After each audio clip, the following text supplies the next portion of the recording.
Hey guys, I'm Josh, and this is Milton, and we design gnarly electric skateboards.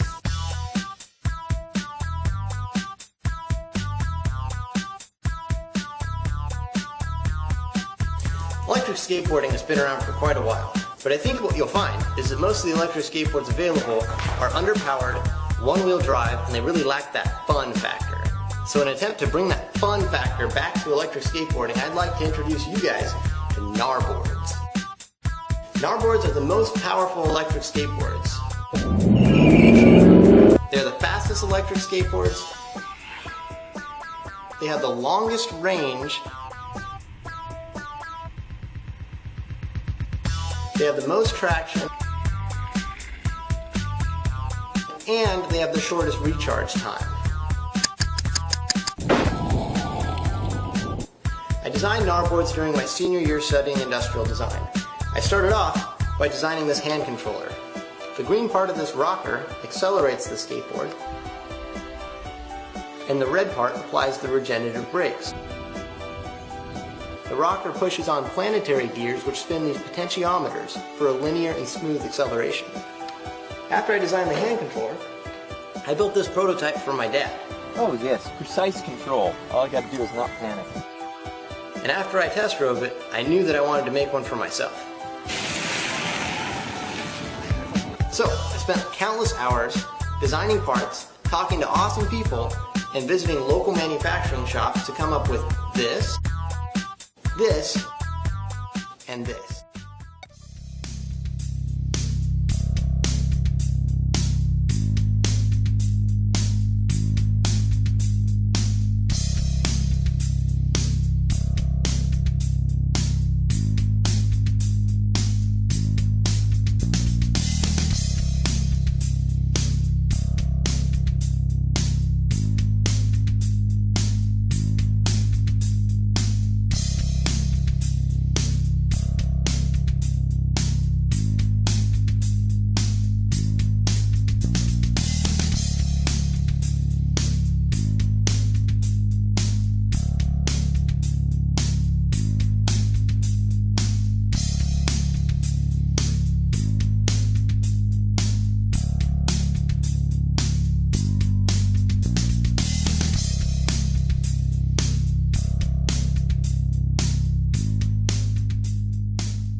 What's up guys, I'm Dalton Smith. Tyler Rago. And today we're going to be talking to you about doing drifts on your thick electric skateboard. I prefer to use the Big Daddy. What do you like to use? Street Surfer's my board of choice. As you notice, they both have completely different setups for tires and boards. So today we're going to be talking to you about doing front side, back side, left-handed, right-handed, all the different variations you can do for drifting. And this is going to be a pretty good little tutorial to teach you guys how to take your board and your riding to the next level. You ready, boss? Yeah. Let's get it. Alright guys, so I'm about to talk to you about the Big Daddy and the difference in between a drawn out drift and a quick whip. So we're going to be doing frontside and backside. So the first thing is to explain to you what is frontside and what is backside.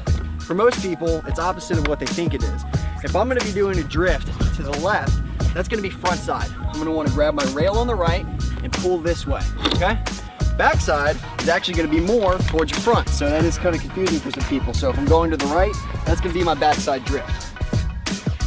So whenever I'm doing front side, that's more of my favorable turn, and it is for a lot of people just because it feels more comfortable. I'm going to be getting real low.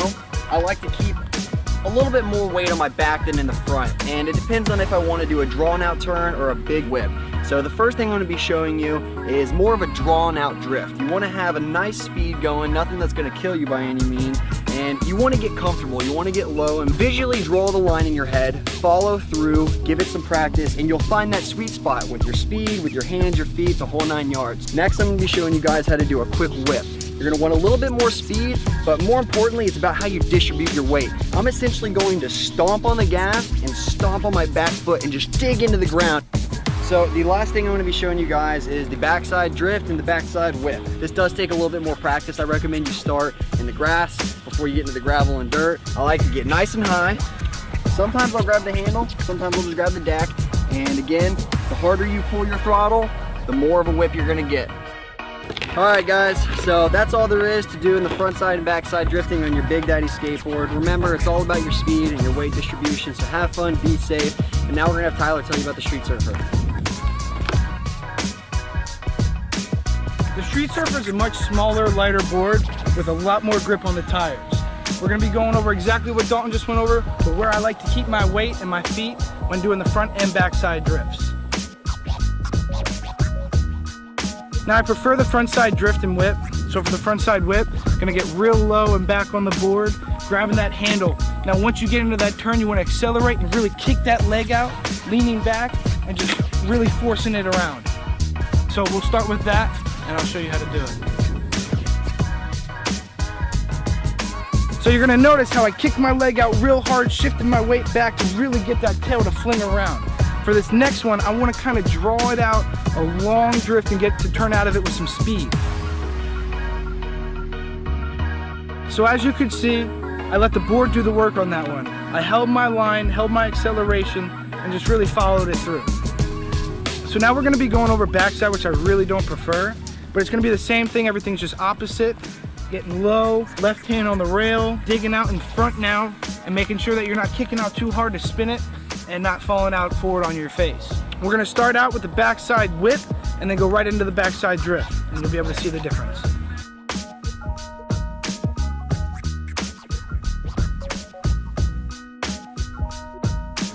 Alright guys, well that was our first trick tip tutorial covering the backside and frontside drift on an electric skateboard. So we really appreciate you guys watching. I had a freaking blast. I hope you did too. Fick yeah.